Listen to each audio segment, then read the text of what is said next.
السلام عليكم ورحمة الله وبركاته. إن الحمد لله نحمده ونستعينه ونستغفره ونعوذ بالله من شرور أنفسنا ومن سيئات أعمالنا.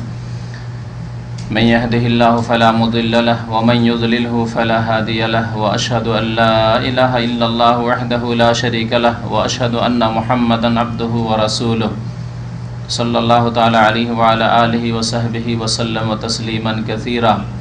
يا أيها الذين آمنوا اتقوا الله حق تقاته ولا تموتن إلا وأنتم مسلمون.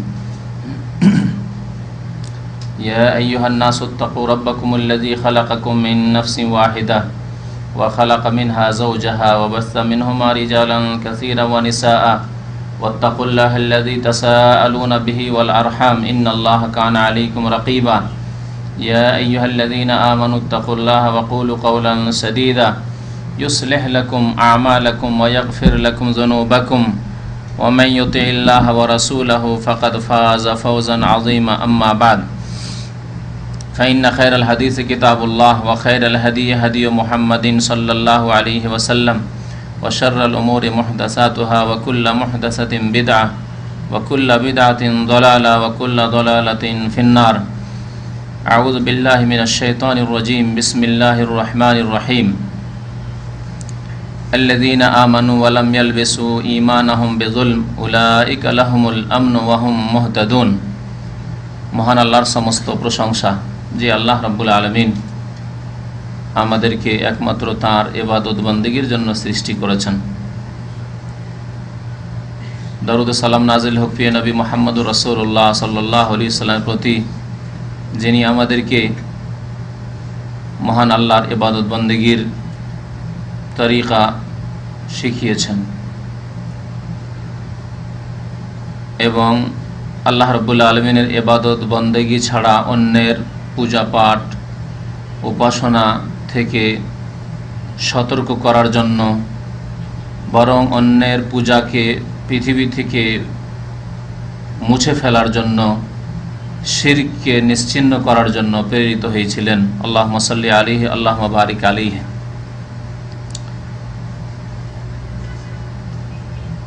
আল্লাহ রাব্বুল আলামিনের সমস্ত সৃষ্টি, এই জমিন আল্লাহর, আমাদের মাথার উপর আকাশ আল্লাহর সৃষ্টি, আসমান জমিনের মাঝে যত মখলুকাত সৃষ্টি জগৎ রয়েছে সব কিছুই আল্লাহর সৃষ্টি। মানুষ এবং জিন আল্লাহর সৃষ্টি। আল্লাহ রাব্বুল আলামিন মানুষ এবং জিনকে বহু বৈশিষ্ট্য দান করেছেন, যার কারণে তাদেরকে একমাত্র তাঁর ইবাদত বন্দেগীর দায়িত্ব দিয়েছেন। এই আল্লাহর জমিনে যখন শিরক হয় তখন আল্লাহ রাব্বুল আলামিনের আযাব আসে পৃথিবীতে। আযাব আসার বহু কারণ রয়েছে, যা কোরআনে কারিমে বর্ণনা করা হয়েছে বিভিন্ন আয়াতে, বিভিন্ন জায়গায়। নবী করিম সাল্লাল্লাহু আলাইহি সাল্লামের হাদিসেও বর্ণনা করা হয়েছে। কিন্তু মূল কারণ হচ্ছে আল্লাহর একত্ববাদের জায়গা শিরকে দখল করে নেওয়া। এক আল্লাহর ইবাদত বন্দেগী না হয়ে অন্যের পূজা পাঠ হওয়া, এক আল্লাহকে সেজদা না করে বা এক আল্লাহর সেজদার সাথে সাথে অন্য কোনো কিছুকে কাউকে সেজদা করা, এক আল্লাহ রাব্বুল আলামিনের কাছে একমাত্র দোয়া না করে অন্যের কাছেও দোয়া প্রার্থনা করা, এ হচ্ছে শিরক, আল্লাহর অংশীদার স্থাপন, আল্লাহর পার্টনারশিপ। মানব জাতি যখন শিরকে লিপ্ত হয়ে যায়, যখন শিরক বিরাজ করে মানুষ সমাজে, তখন আল্লাহর গজব অবশ্যই আসে এবং তখন মানব জাতি নিরাপদ থাকে না। আজকে বিশেষ কোনো বিষয়বস্তু নিয়ে আলোচনা করব না, এই একটি ভূমিকা স্বরূপ কিছু কথা বলেই মাসের শেষ সপ্তাহ এটি প্রশ্নের উত্তর দেব। গত সপ্তাহগুলি যে সব প্রশ্ন আছে ইনশাআল্লাহ সবগুলির প্রশ্নের উত্তর দিয়ে শেষ করব ইনশাআল্লাহ। তো আজকে মুসলিম সমাজ নির্যাতিত, পদদলিত, অবহেলিত মুসলিম সমাজের কোনো মূল্য নেই। মুসলিম সমাজ সারা বিশ্বের সমস্ত কাফের সম্প্রদায়ের সামনে একেবারে নিকৃষ্ট, মূল্যহীন। তাদের ভাগ্য নির্ণয় হচ্ছে কাফেরদের হাতে। কাফেররা তাদের ভবিষ্যতের মালিক হয়ে বসেছে। এর পিছনে মূল কারণ হচ্ছে উম্মতে মুসলিমায় শিরকের অনুপ্রবেশ। সুতরাং সেই জাতি নিরাপদ নয় যেই জাতির মধ্যে শিরকের অনুপ্রবেশ ঘটেছে। আবার সেই জাতি ঈমানের দাবিদার, ইসলামের দাবি করে, কোরআনের বিশ্বাসের দাবি করে, রসুলের উম্মত হওয়ার দাবি করে, কাবাতুল্লাহকে কিবলা বলে দাবি করে। সেই উম্মতের অবস্থা যখন এই হয় তখন আল্লাহর গজব নেমে আসে, এতে কোনো সন্দেহ নেই। মহান আল্লাহ রাব্বুল আলামিন ইরশাদ করেছেন, আল্লাযীনা আমানু ওয়া লাম ইয়ালবিসু ঈমানাহুম বিযুলম, যারা ঈমান নিয়ে এসেছে এবং তাদের ঈমানের সাথে শিরকের, জুলমের কথা আল্লাহ রাব্বুল আলামিন বলেছেন। এই জুলম সম্পর্কে প্রিয় নবী মুহাম্মদ রাসূলুল্লাহ সাল্লাল্লাহু আলাইহি সাল্লাম স্বয়ং তাফসীর করেছেন। এই আয়াতের মুফাসসির হচ্ছেন সেই ব্যক্তি, যে ব্যক্তিকে আল্লাহ রাব্বুল আলামিন বিশেষভাবে আল কোরআনের তাফসীর কারক করেই প্রেরিত করেছেন, রাসূলুল্লাহ সাল্লাল্লাহু আলাইহি সাল্লাম, যার তাফসীর আল্লাহর পক্ষ থেকে তাফসীর। ওয়া মা ইয়ানতিকু আনিল হাওয়া, যিনি যা কিছু বলেছেন করেছেন দ্বীনের বিষয়ে তা আল্লাহর পক্ষ থেকে। তিনি বলছেন আয-যুলমু আশ-শিরক, এই জুলম হচ্ছে শিরক। যারা ঈমান নিয়ে আসে এবং ঈমানের সাথে জুলমের সংমিশ্রণ ঘটায় না। এবং এই আয়াতের তাফসীর নবী করিম সাল্লাল্লাহু আলাইহি সাল্লাম সেই সময় করেছিলেন যখন কিছু সাহাবীরা আসলেন এই আয়াত নাযিল হওয়ার পরে, আর বললেন, ইয়া রাসূলুল্লাহ, আমরা তো ধ্বংস হয়ে যাব, আমরা তো ধ্বংসে পতিত, হালাক হয়ে যাব। কারণ আইয়ুনা লাম ইয়াজলিম নাফসাহ, আমাদের কে আছে যে জালেম নয়, জুলুম করে না, গুনাহ হয় না। জুলুম করা নিজের নাফসের ওপর মানে গুনাহ করা, এমন কি আছে যার দ্বারা গুনাহ খাতা ভুল ভ্রান্তি হয় না? ছোট হোক, বড় হোক, কম হোক, বেশি হোক, ভুল ভ্রান্তি হইতে আছে। কে এমন আছে যার দ্বারা ভুল ভ্রান্তি হয় না, গুনাহ হয় না, জুলুম হয় না? নবী করিম সাল্লাল্লাহু আলাইহি ওয়াসাল্লাম তাদেরকে সান্ত্বনা দিয়ে বলেন, সাহাবায়ে কেরামের দল, এ উম্মতের সর্বশ্রেষ্ঠ দল, তারা বিচলিত হয়ে পড়েছেন এই আয়াত নাযিল হওয়ার পরে, যে যাদের জুলমের সংমিশ্রণ হয়েছে ঈমানের সাথে তাদের ভাগ্য খারাপ, তাদের ভাগ্য খারাপ, তারা নিরাপদ নয়, তারা হিদায়াতের পথে নয়, গুমরাহ, পথহারা, পথভ্রষ্ট। নবী করিম সাল্লাল্লাহু আলাইহি সাল্লাম ইরশাদ করলেন যে তোমরা কি শোনোনি, আলাম তাসমা কওলা আল আব্দুস সালেহ, আল্লাহর সৎ বান্দা লোকমান হাকিম, তার কথা কি শোনোনি? যখন তিনি তার পুত্রকে উপদেশ দান করছিলেন আর বলছিলেন, ইন্নাশ শিরকা লাযুলমুন আযীম, নিশ্চয় শিরক হচ্ছে সবচাইতে বড় জুলম। সুতরাং এই আয়াতে যে আল্লাহ বলেছেন, আল্লাযীনা আমানু ওয়া লাম ইয়ালবিসু ঈমানাহুম বিযুলমিন, ঈমানের সাথে জুলমের সংমিশ্রণ ঘটায়নি, অর্থাৎ ওই আয়াতের সমন্বয়ে সূরা লুকমানের এবং লোকমান হাকিমের উক্তি উপদেশ, ইন্নাশ শিরকা লাযুলমুন আযীম, জুলম মানে শিরক, যারা শিরকের সংমিশ্রণ ঘটায়নি তাদের জন্য রয়েছে দুইটি নেয়ামত, দুইটি পুরস্কার। কি? উলাইকা লাহুমুল আমন, তাদের জন্য রয়েছে নিরাপত্তা, নিরাপদ তারা, তাদের ধর্ম নিরাপদ, তাদের জান জীবন নিরাপদ, তাদের ধন সম্পদ নিরাপদ, তাদের ইজ্জত আবরু মান সম্মান নিরাপদ, তাদের দেশ নিরাপদ, তাদের পরিবার পরিজন নিরাপদ, তাদের সমাজ নিরাপদ। আল্লাহ বলেছেন উলাইকা লাহুমুল আমন, তাদের জন্য আমন রয়েছে। এই আল আমনের তাফসীর করতে গিয়ে মুফাসসিরগণ বলেছেন যে সার্বিক আমন রয়েছে, সার্বিক নিরাপত্তা রয়েছে। যেই নিরাপত্তার কথা বললাম, সবচেয়ে বড় নিরাপত্তা মানুষের হচ্ছে ধর্মীয় নিরাপত্তা। যদি আপনি এমন জায়গায় বসবাস করেন যেখানে আপনার ধর্ম, আপনার দ্বীন ইসলাম নিরাপদ নয়, কখন আপনাকে শিরক মূর্তির সামনে সেজদা করতে হবে, কখন আপনাকে মাজারের সামনে বাইফোর জবরদস্তি সেজদা করিয়ে নেবে, কখন আপনাকে আপনার চার্চে গিয়ে পূজা করিয়ে নেবে, কখন আপনি খ্রিস্টানদের ধর্মীয় অনুষ্ঠান আপনাকে বাধ্যতামূলক উপস্থিত হইতে হবে, হিন্দুদের ধর্মীয় অনুষ্ঠান আপনাকে হাজির হইতে হবে, অংশ নিতে হবে। সবচাইতে বড় বিপদ হচ্ছে ঈমান এবং ইসলামের বিপদ। কিন্তু আজকালকার মুসলিম তা বুঝে না।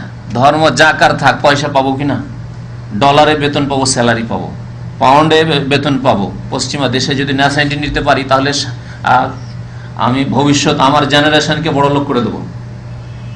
ধর্মের কোন চিন্তা আছে? যে আমি হয়তো ধার্মিক লোক, অনেক নামাজিরাও তো যাচ্ছেন, সেই জন্য বলছে যে অনেকে হয়তো নিজে ধার্মিক ভাবছেন যে আমি তো ধার্মিক, আমার ধর্ম কি ছিনিয়ে নিতে পারে। গিয়ে দেখা যাচ্ছে ধীরে ধীরে তার ধর্মকর্ম শেষ হয়ে গেছে, আর তার না শেষ হলে তার আগামী জেনারেশনকে খ্রিস্টানদের হাতে লেলিয়ে দিয়েছে। জি, তাদের হাতে লেলিয়ে দিয়েছে।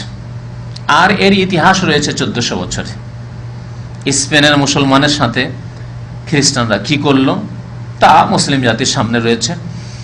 বসনিয়ার মুসলমানদের সাথে কাফেররা কি করলো তা সামনে রয়েছে। এই রকমই বহু মুসলিম বিশ্ব ছিল, মুসলিম এলাকা ছিল যেখানে মুসলিমরা বসবাস করত, তাদেরকে নিশ্চিহ্ন করে ফেলে দিয়েছে অথবা তাদের মেরুদণ্ড ভেঙে দিয়েছে। আর অনেক মুসলমান এবং মুসলমানদের সন্তান সন্ততিরা খ্রিস্টান হয়ে গেছে, অমুসলিম কাফের হয়ে গেছে। সুতরাং ধর্মীয় নিরাপত্তা সবচেয়ে বড় নিরাপত্তা। তারপরে জীবনের নিরাপত্তা, ধন সম্পদের নিরাপত্তা, বাড়িঘরের নিরাপত্তা, দেশের নিরাপত্তা, সব নিরাপত্তার প্রয়োজন রয়েছে। তো আল্লাহ রাব্বুল আলামিন বলছেন যারা ঈমান নিয়ে আসার পরে শিরক করবে না তাদের জন্য নিরাপত্তা রয়েছে, তারা নিরাপদ। আজকে মুসলিম উম্মার সবচেয়ে বড় রোগ হচ্ছে শিরক। যত প্রকারের শিরক হতে পারে, ছোট শিরক, বড় শিরক, প্রকাশ্য শিরক, গোপনীয় শিরক, সমস্ত রকমের শিরক রয়েছে। হিন্দুরা দুর্গার সামনে সেজদা করে, মুসলিম দরগায় সেজদা করে। হিন্দুরা এত কেঁদে কেটে সেজদা করতে পারে না তাদের প্রতিমা পুতুলকে, যত কেঁদে কেটে একজন নামধারী মুসলিম কবর মাজারে গিয়ে গড়াগড়ি করে সেজদা করে।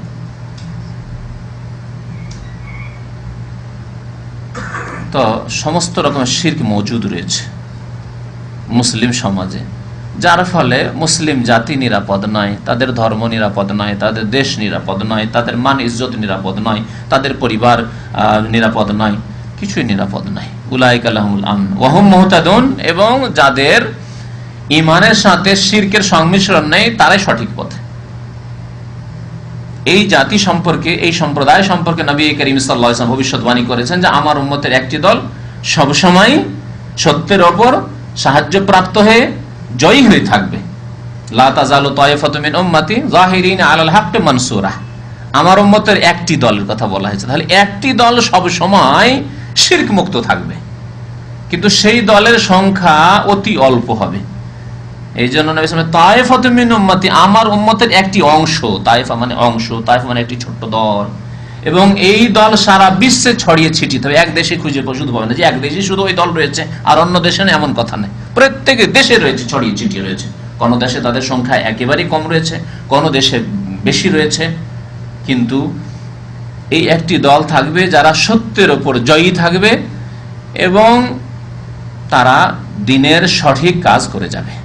শিরককে শিরক বলবে, তৌহিদকে তৌহিদ বলবে, সুন্নাতকে সুন্নাই বলবে, বিদাত কি বিদাত বলবে। তারা সমাজ দেখে প্রভাবিত হবে না, তাদের ধর্ম স্থান এবং কালের কারণে পরিবর্তন হয় না, জায়গা বিশেষে তাদের ফতোয়া বদলিয়ে যায় না, মাসলা বদলিয়ে যায় না, তাদের ভাষা পরিবর্তন হয়ে যায় না। যে কোন জায়গায় তো শিরক বলবে, আর যখন যাবে ও শিরকের মাজার এলাকায় যখন বক্তব্য করতে যাবে তখন না ওই বিষয় নিয়ে আলোচনা করা যাবে না, শিরক বলা যাবে না, এখানেই তো এত বড় পীর সাহেবের মাজার আর এখানে সব পীর ভক্তরা, সুতরাং না ওইসব কথা বলা যাবে না। না, জাহিরিন আলাল হক, সত্যের ওপর তারা জয়ী থাকবে। লা ইয়াদুররুহুম মান খাযালাহুম, তাদেরকেও ক্ষতি সাধন করতে পারবে না, তাদেরকেও ক্ষতি সাধন করতে পারবে না। তো আল্লাহ রাব্বুল আলামিন যাতে করে আমাদেরকে ওই দলের অন্তর্ভুক্ত হওয়ার তৌফিক দান করেন যারা ঈমান নিয়ে এসেছে, বলুন আমিন, এবং তাদের ঈমানের সাথে শিরকের সংমিশ্রণ ঘটায়নি, তাদের দলে আল্লাহ রাব্বুল আলামিন আমাদেরকে শামিল হওয়ার তৌফিক যেন দান করেন। আল্লাহ যেন আমাদেরকে সার্বিক নিরাপত্তা দান করেন, বলুন আমিন। আল্লাহ মুসলিম উম্মাহকে সংশোধনের মাধ্যমে আল্লাহ যেন তাদেরকে নিরাপদ করেন, নিরাপত্তা দান করেন। আল্লাহ যেন তাদেরকে হেদায়াত প্রাপ্ত করেন, সঠিক পথ প্রদান করেন। আল্লাহ রাব্বুল আলামিন যেন আমাদের গুনাহ খাতা অতীতের মাফ করে দেন। মুসলিম জাতিকে এখনো সচেতন হওয়ার তৌফিক দান করেন। জীবনে যেসব ত্রুটি রয়েছে সেসব ত্রুটি দূর করার যেন তৌফিক দান করেন, আমিন। যেমনটা বলেছি আজকে প্রশ্নেরই উত্তর দেব, তবে সামান্য কিছু কথা আপনাদের সামনে বললাম। প্রশ্ন বেশ কিছু রয়েছে, তার মধ্যে এক ভাই তো আজকে ফ্যাক্সেও প্রশ্ন পাঠিয়েছে, লম্বা প্রশ্ন, এই ফ্যাক্সের প্রশ্ন, আর উনি লিখেছেন যে বড় প্রশ্নের তো আপনি উত্তর দেন না, আর সংক্ষেপে, অথচ এই প্রশ্নটি 2-3 লাইনেও লেখা যেতে পারে, কিন্তু উনি কিসসা লিখেছেন, এখানে তো কিসসা কাহিনী পড়ার সময় মুশকিল, সেই জন্য বড় প্রশ্ন দেখলেই ভয় লাগে, তো দেখিয়ে দিই। তো এই প্রশ্নের খোলাসা হচ্ছে যে একজন মুসলমান আর একজন মুসলমান একই রুমে থাকে, দুইজনে নামাজি, একজন লোক অন্যজনকে বলেছে তুমি মালাউন, অভিশপ্ত, বা তোমার আল্লাহর গজব হোক, এটি বলা জায়েজ না নাজায়েজ? এক লাইনে হবে না প্রশ্নই করা? একজন মুসলিম আর একজন মুসলিমকে কি মালাউন বলতে পারে, অভিশপ্ত বলতে পারে, মাগজুব ও অভিশপ্ত প্রাপ্ত আল্লাহর গজব হোক তোমার বলতে পারে? এ হচ্ছে হুকুম, এ হচ্ছে প্রশ্ন, এর উত্তর সম্পর্কে আপনাদেরকে শোনাবো ইনশাআল্লাহ। নবী করিম সাল্লাল্লাহু আলাইহি ওয়াসাল্লামের বহু হাদিস রয়েছে, 2-1টি হাদিস বুখারী বা অন্যান্য হাদিস থেকে, মুসলিম থেকে নোটও করেছি, সেজন্য বাকি আগের প্রশ্নগুলি যেগুলি আছে সেগুলির উত্তর দেব।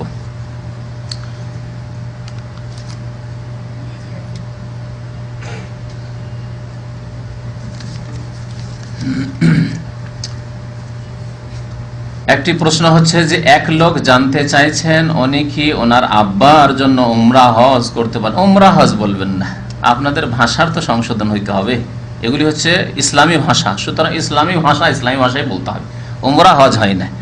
আর এই বাংলা ভাষাভাষীরা উমরা হজ যে এই ভুল ভাষা শিখে রেখেছে, যার কারণে 10 বছরও থাকে সৌদি আরবে আর হজ করে না।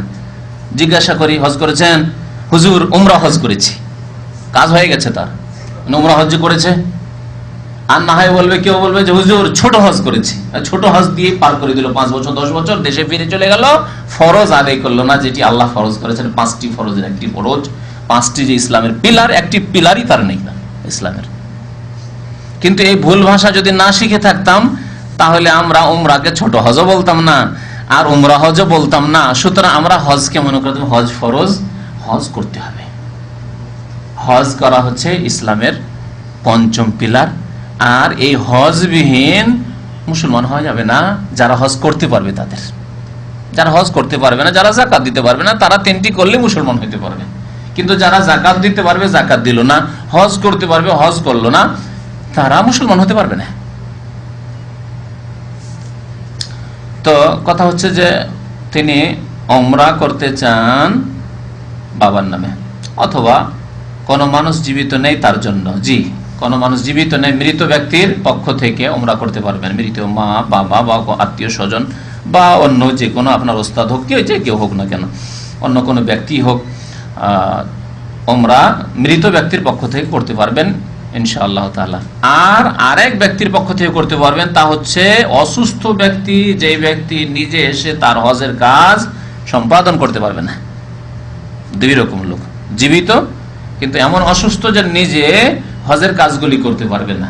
3য় কোনো ব্যক্তির পক্ষ থেকে উমরা বদল চলবে না বা হজ বদল চলবে না, হজও বদল চলবে না আর উমরাও বদল চলবে না। 3য় ব্যক্তি কি? সুস্থ জীবিত, এরা 2 রকম হতে পারে, পয়সা আছে পৌঁছার অথবা পয়সা নেই। পয়সা আছে স্বাভাবিক, তাহলে তো এটা আপনারাও বলবেন না যে পয়সা আছে, আর সুস্থ তাহলে নিজে এসে করবে।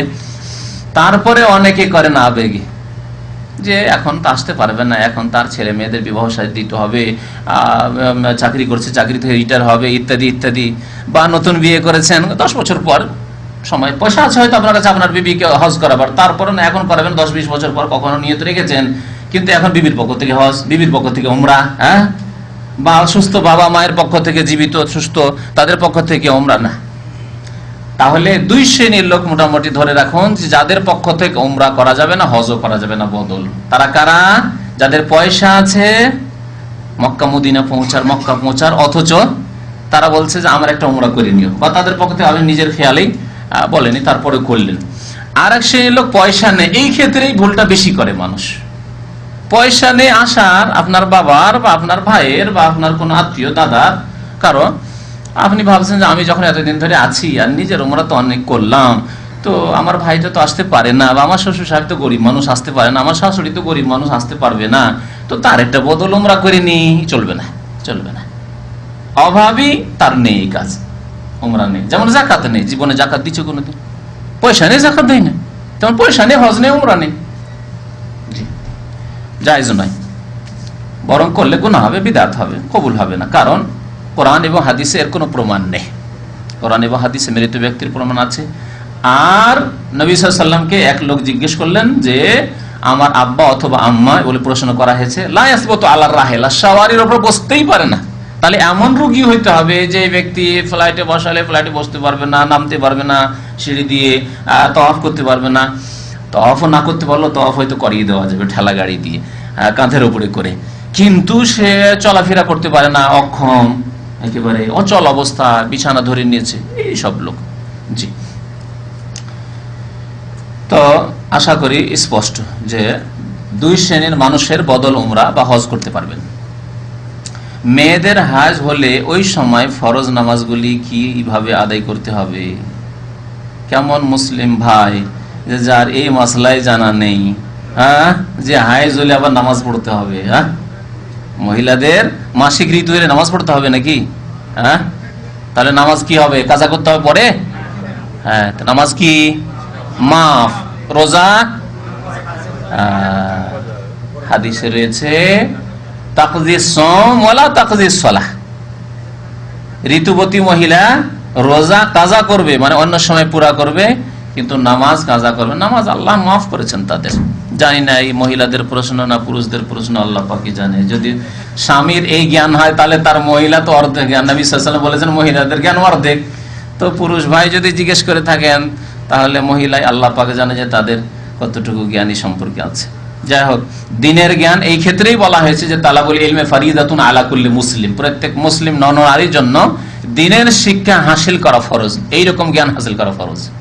যে হাইজের অবস্থায় কি করবে, নামাজ পড়বে না পড়বে না, রোজা রাখবে না রাখবে না, তার রোজাটা কি করবে, তাহারাত, পবিত্রতা, নামাজ, এগুলি এলম হাসিল করা ফরজ। তৌহিদের জ্ঞান, তৌহিদ কাকে বলে, শিরক কাকে বলে, সুন্নত কাকে বলে, বিদাত কাকে বলে, কোনটি শিরক কোনটি তৌহিদ। সিজদা করলাম মাজারকে আর কবরকে, আর ভাবলাম যে আল্লাহ কি তো সিজদা করলাম। কাবা শরীফের সামনে সিজদা করে যদি আল্লাহ পাওয়া যায়, তো মাজারে সিজদা করে আল্লাহকে কেন পাওয়া যাবে না?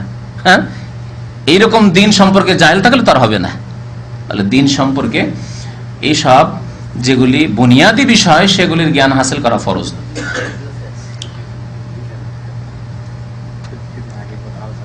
এক ভাই জিজ্ঞেস করেছেন, আপনার ক্যাসেটে শুনেছি যে নিজের চাচিকে বিবাহ করা যাবে, কিন্তু কোরআনে কোন সূরায় আছে তা বলেননি।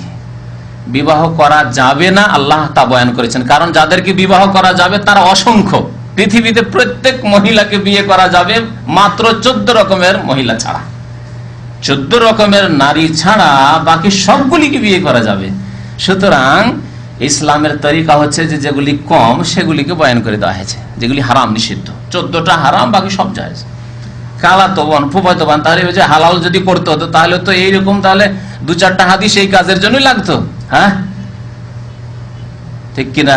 এখন কেউ যদি জিজ্ঞাসা করে যে সৌদি মহিলা আমার জন্য বিবাহ করা জায়েজ হবে কিনা, সিরিয়ান জায়েজ হবে কিনা, আমি বাঙালি একজন অন্য ভাষী জায়েজ হবে কিনা, তো এর দলিল কোথায় কোরআন আছে? এগুলি ইসলামে একটা একটা বলবে, তাহলে তো ভাষা বলতে বলতেই তো একটা কয়েকটা হাদিসের কিতাব লাগবে, তাহলে ঠিক ঠিক না? যে সব ভাষীকে বিয়ে করে, উর্দু ভাষীও করতে পারো, হিন্দি ভাষীও করতে পারো, নেপালিও বিয়ে করতে পারো, ফিলিপিনও বিয়ে করতে পারো, ইন্দোনেশিয়াও বিয়ে করতে পারো, তারপরে খাদ্দামাও পারো, আর হসপিটাল নার্সও পারো, আর মেডিকেল ডাক্তারও পারো, মহিলা ইঞ্জিনিয়ার হইলেও পারো, আর স্কুলে চাকরি করা হইলেও পারো। এইভাবে বয়ান করবে নাকি? বুঝতে হবে শরীয়তকে। তো কথা হচ্ছে যে আল্লাহ রাব্বুল আলামিন কোরআনে কারীম হুররিমাত আলাইকুম উম্মাহাতুকুম ওয়া বানাতুকুম ওয়া আখাওয়াতুকুম, আমরা 4 পারার শেষ থেকে 4র্থ পারার শেষ থেকে শুরু করে 5ম পারার কিছু অংশ আল্লাহ রাব্বুল আলামিন এই লম্বা কয়েকটি আয়াতে বর্ণনা করেছেন। 14 প্রকারের মহিলাকে বা নারীকে আল্লাহ রাব্বুল হারাম করেছেন। হুররিমাত আলাইকুম উম্মাহাতুকুম, আর শুরু করেছেন আল্লাহ রাব্বুল আলামিন মা থেকে, তোমাদের উপর হারাম করা হয়েছে তোমাদের মাদেরকে। তারপরে কোরআনে এত সংক্ষেপে বর্ণনা করা হয়েছে যে মায়ের মধ্যে মা, মায়ের ওপরে যতগুলি মায়ের মা, তারপরে বাবার মা, বাবার মাও মা, শরীয়তের ভাষায় কোরআনের ভাষায় দাদি নানি সবগুলি মা, শুধু দাদি নানি না, দাদির মা, দাদির দাদি, দাদির নানি, নানির নানি, হ্যাঁ সবগুলি হচ্ছে উম্মাহাতুকুম। উম্মাহাত বলে ওপরের যতগুলি মহিলারা রয়েছেন আপনার আম্মার ওপরে, আপনার আব্বার ওপরে, সবগুলি হারাম। জি, উম্মাহাতুকুম ওয়া বানাতুকুম, তোমাদের মেয়েদেরকে হারাম করা হয়েছে, কিন্তু তোমার মেয়ের মেয়ে নাতনিকে বিয়ে করবেন, ছেলের মেয়ে বিয়ে করবেন। তা বানাতুকুম বলে নিচের যতগুলি মেয়ে সবগুলিকে হারাম করে দিয়েছে কোরআন, কত সংক্ষেপে। জি, তোমার মেয়ের মেয়ে, মেয়ের মেয়ের মেয়ে, যত বাড়াইবেন এদিকে সবগুলি হারাম। যদি আপনি এত বয়স পান, 300 বছর বয়স পেয়ে যান, 200 বছর বয়স পেয়ে, তাহলে মেয়ের মেয়ের মেয়ের মেয়ে চলে সামনে সাবালিকে পেয়ে যাবেন, তো বিয়ে করতে হইতে পারবে, আপনি ইচ্ছুক হতে পারেন। আমার দেশের জাহেল মূর্খরা নাতনিদের সাথে রহস্য মজাক করে, দেখেছেন? এরা বড় জাহেল মূর্খ, অথচ কোরআন এবং হাদিসের ভাষায় মেয়ের মেয়ে, ছেলের মেয়ে, এর আপন মেয়ে, আপন মেয়ের সাথে রহস্য মজাক করে। আমাদের সমাজের জাহেলরা করে না, কিন্তু জাহেলরা না নাতনিকে বলে, নাতনি সাবালিকে হয়েছে, নাতনি বিয়ে করবি, পছন্দ হয়েছে, বুড়া বলে। এ হচ্ছে জাহেল সমাজ আমাদের।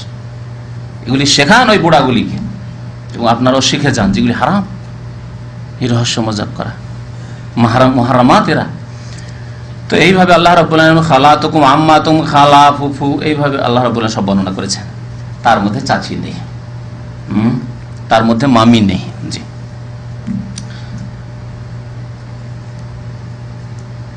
গোপনে ও প্রকাশ্যে হাতে তসবিহ নিয়ে আল্লাহর জিকির করা জায়েজ আছে কিনা? তসবিহ নিয়ে, তসবির মালা নিয়ে তসবিহ জপা, এটি নবী করিম সাল্লাল্লাহু আলাইহি সাল্লাম বা সাহাবায়ে কেরামের সুন্নত নয়, বরং সুন্নত এর বিপরীত।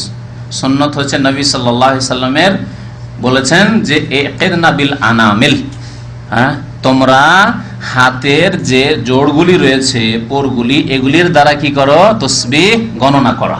এই একটি হাদিস রয়েছে। ফাইন্নাহুন্না মাসউলাত, কারণ এগুলিকে জিজ্ঞাসা করা হবে, এবং মুস্তানতিকাত, এরা কথা বলবে, কথা বলবে, আল্লাহ রাব্বুল আলামিনের দরবারে সাক্ষ্য দেবে। এই হলো হাদিস। আরেকটি হাদিস রয়েছে নবী সাল্লাল্লাহু আলাইহি ওয়াসাল্লামের ফেল, কর্ম। কানা রাসূলুল্লাহ সাল্লাল্লাহু আলাইহি ওয়াসাল্লাম ইয়াকিদুত তাসবিহা বিয়ামিনিহি, নবী সাল্লাল্লাহু আলাইহি ওয়াসাল্লাম তসবিহ গণতেন ডান হাতে বিয়ামিনিহি। তাহলে কিছু লোকের আবার আমাদের দেশে যুক্তি দেখায়, যখন সাক্ষী দেবে তো বাম হাত করে সাক্ষী রাখবো, সুবহানাল্লাহ সুবহানাল্লাহ, এদিকে সুবহানাল্লাহ সুবহানাল্লাহ সুবহানাল্লাহ, আলহামদুলিল্লাহ আলহামদুলিল্লাহ আলহামদুলিল্লাহ, না, সুন্নতের খেলাফ। কারণ নবী সাল্লাল্লাহু আলাইহি ওয়াসাল্লাম ডান হাতে তসবিহ করতেন। আর একটি ব্যাপক হাদিস আছে যে কোনো ভালো কাজ নবী সাল্লাল্লাহু আলাইহি ওয়াসাল্লাম ডান হাত দ্বারা করতেন, আর খারাপ কাজ, ময়লা আবর্জনা সাফ করার জন্য বাম হাত। নাক সাফ করবেন বাম হাত, পেশাব পায়খানা সাফ করবেন বাম হাত, কোনো জায়গার ময়লা মাটি সাফ করবেন বাম হাত। তো বাম হাত নিকৃষ্ট কাজগুলির জন্য শরীয়তে নির্ধারিত করা আছে। সুতরাং ডান হাত দিয়ে তসবিহ করা সুন্নাত। আর এই মালা দিয়ে তসবিহ করার অনেক ক্ষতিকর দিক রয়েছে। একে তো সুন্নত নাই, সুন্নত নাই। যদি ভালো কাজ হতো তো নবী করিম সাল্লাল্লাহু আলাইহি ওয়াসাল্লাম এটা ছেড়ে যেতেন আমাদের মাঝে। ওয়া খায়রুল হাদি হাদি মুহাম্মাদিন সাল্লাল্লাহু আলাইহি ওয়াসাল্লাম, নবী সাল্লাল্লাহু আলাইহি ওয়াসাল্লামের সমস্ত খুতবার প্রথম এই অংশটুকু পড়া হতো। আল্লাহর প্রশংসা এবং নবীর প্রতি দুরূদের পরে পড়া হইতো খায়রুল হাদি, খায়রুল হাদিসে কিতাবুল্লাহ, উত্তম কথা হচ্ছে আল্লাহর কিতাবের কথা, কোরআনের কথা, আর উত্তম আদর্শ হচ্ছে রাসূলুল্লাহ সাল্লাল্লাহু আলাইহি ওয়াসাল্লামের আদর্শ। সুতরাং রাসূলুল্লাহর আদর্শ হচ্ছে হাতে তসবিহ গণনা করা। তারপরেও আপনি কেন করবেন? আপনি কি উত্তম আদর্শ চান না? হ্যাঁ, কেমন রসুলের সাথে মহাব্বত যে এক শ্রেণীর লোকেরাও জবরদস্তি যেটা প্রচলন আছে সেই প্রচলনকে বজায় রাখতে চায়, নবী করিম সাল্লাল্লাহু আলাইহি ওয়াসাল্লামের আদর্শের দিকে আসতে চায় না। সুন্নতের প্রতি এবং নবীর প্রতি মহাব্বতের এটি দলিল নয়, এর বিপরীত প্রমাণ। আপনার আচার আচরণ প্রমাণ করে যে আপনি নবী করিম সাল্লাল্লাহু আলাইহি ওয়াসাল্লামের সাথে আন্তরিকতা রাখেন না, মহব্বত। আর ক্ষতিকর দিক হচ্ছে লোক দেখানো। ইবাদত হচ্ছে হাতে তসবিহ নিয়ে তসবিহ করা, তসবিহ মালা নিয়ে তসবিহ করে, এটা লোক দেখানো। বাইরে করলে, গোপনে বলেছেন, গোপনে করলেও সুন্নত নেই, সুন্নতের খেলাফ। এই জন্য অনেক ওলামারা বলেছেন যে এইভাবে তসবিহ করা বিদআত। আমরা বলি একেবারে জাহেল মূর্খ যদি থাকে আর 33 পর্যন্ত গণনা না করতে পারে, 33 পর্যন্ত গণনা করতে পারে, তাহলে সে বৃদ্ধ মহিলা, গণনাই করতে পারে না 33 পর্যন্ত, বা ভুলে যাচ্ছে, তাহলে বৃদ্ধ মহিলা বা বৃদ্ধ পুরুষের জন্য বলা যেতে পারে। আর যারা গণনা করতে পারে তাদের জন্য না, কারণ এর কোনো প্রমাণ নেই। আর একটা দিদি বললাম যে লোক দেখানো কাজ, যারা লোক দেখানো তসবিহ করে তাদের হাতেই তসবিহ দেখা যায়। আরেক শ্রেণীর হাতে তসবিহ দেখা যায় যারা হচ্ছে ফাসিক ধরনের লোক, সমাজের ফাসিক লোকদের হাতে তসবিহ দেখা। সারা জীবন জুলম অত্যাচার করেছে, সুদ খেয়েছে, ঘুষ খেয়েছে, অন্যায় কাজ করেছে, অত্যাচার করেছে, আর শেষ জীবনে তসবিহ হয়েছে, রাস্তাঘাটে যেখানে যায় তসবিহ নিয়ে ঘুরে বেড়ায়। এখানে দেখছেন সমাজের ফাসিক লোক যারা, ওই ড্রাইভার গুলি, ট্যাক্সি ড্রাইভার, তাদের হাতে তসবিহ দেখবেন। সমাজে যেগুলো নিকৃষ্ট লোক তাদের হাতে তসবিহ দেখা যায়। এরপরে আর বুঝাইতে হবে।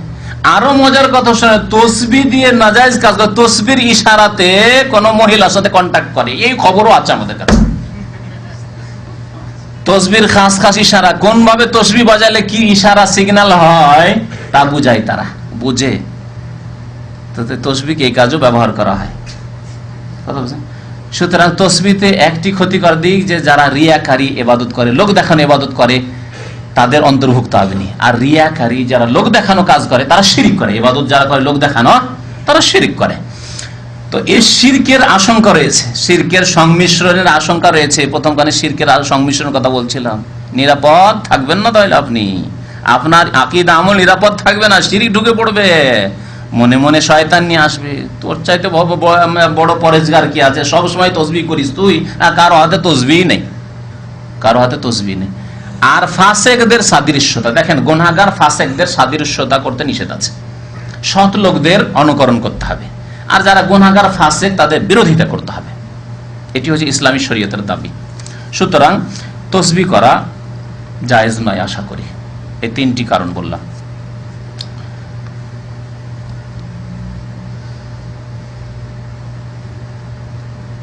আর আঞ্চলিক ভাষায় আল্লাহকে ডাকা যাবে কিনা? হ্যাঁ, আল্লাহকে যে কোনো ভাষায় ডাকা যায়, আল্লাহকে যে কোনো ভাষায় ডাকা যায়। আঞ্চলিক ভাষায় ডাকেন, চিটাগাংয়ের ভাষায় ডাকেন, আর আপনি সিলেটের ভাষায় ডাকেন, আর নোয়াখালীর ভাষায় ডাকেন, পানি বলেই ডাকেন, আল্লাহ হানি দাও বলেন, আল্লাহ বৃষ্টি চাইছেন আর পানি দাও না বলে আল্লাহ হানি দাও বলেন, লাফ দেওয়া না বলে আল্লাহ ফাল দাও বলেন, যাই বলেন আপনি, হ্যাঁ ঠিক না? এগুলি ভাষা কিনা সব বুঝেন আল্লাহ রাব্বুল আলামিন, তো আল্লাহ দেবেন। আরবিতে বলেন, বাংলায় বলেন, যে কোনো ভাষায় বলেন। তারপরে শেষখানে একটি কথা, ইয়া মাবুদ, ইয়া খোদা, খোদা না বলে আল্লাহ বলে উচিত। খোদা নামটি পারস্য ভাষীদের আবিষ্কার, সুতরাং আর খোদা যে কোনো 99টি নামের কোনো একটি নামের অর্থ তাও বোঝা যায় না, এ উর্দু ভাষীরা বেশি ব্যবহার করে। আর উর্দু ভাষায় প্রভাবিত আমাদের দেশের যারা ইসলামী বইগুলি লিখে তারা, যার কারণে এই খোদা শব্দটি বেশি বেশি ব্যবহার করে। তো যারা কোরআন এবং হাদিসের অনুসারী ওলামারা তারা খোদা শব্দটি পছন্দ করেন না। বলছি না যে হারাম, অত শক্ত কথা বলছি না, তবে ব্যবহার করবেন না, বাদ দিয়ে দেন, ব্যবহার করা বাদ দিয়ে দেন। আল্লাহ বলেন, আল্লাহ যে নামটি নিজের জন্য, ওয়ালিল্লাহিল আসমাউল হুসনা, নিজের জন্য চয়েস করেছেন। আপনার যে নামটি সেই নামটি ধরে না ডেকে যদি অন্য কোনো নাম দিয়ে ডাকি তো ভালো লাগবে কি? যতই ভালো নাম বলি, আপনার নাম হচ্ছে মোহাম্মদ, আর আপনাকে যদি আব্দুল্লাহ, তাহলে আব্দুল্লাহ ভালো লাগবে খুব, যদি আব্দুল্লাহ নাম ভালো। তো কথা হচ্ছে আপনার নাম যেটি, সেই নামটি আপনি নিজে পছন্দ করেন।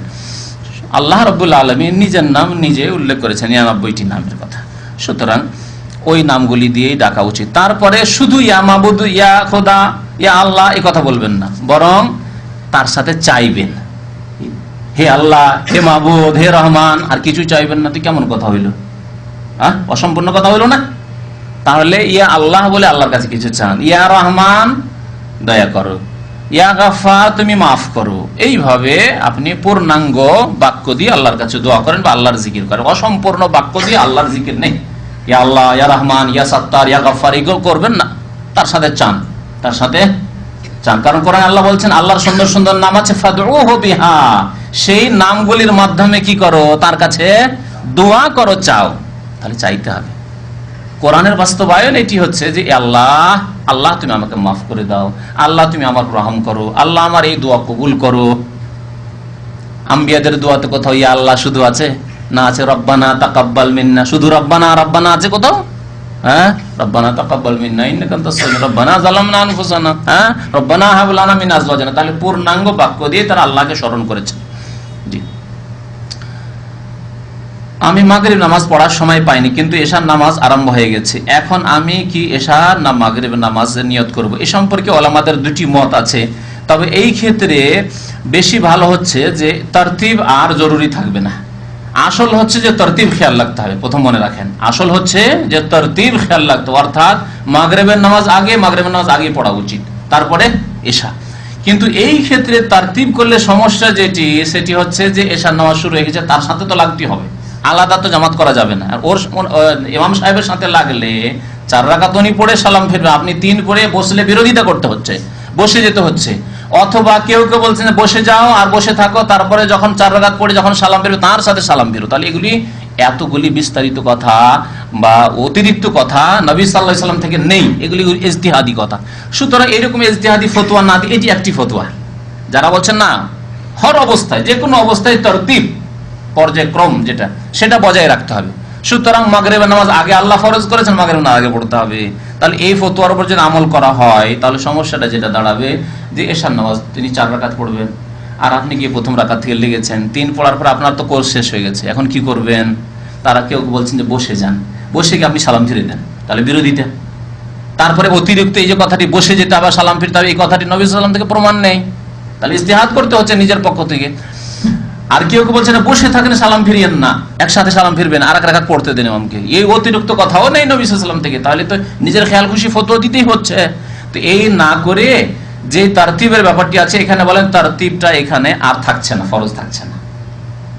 এশার মাগরিবের ক্ষেত্রে আর তারতিব নাই, তখন আপনি এশা পড়ে নেন, এশার পিছনে এশা পড়ে নেন, তারপরে মাগরিব পড়ে নেন, তারপরে মাগরিব পড়ে নেন। এটি বেশি ঠিক দুইটি মতের মধ্যে।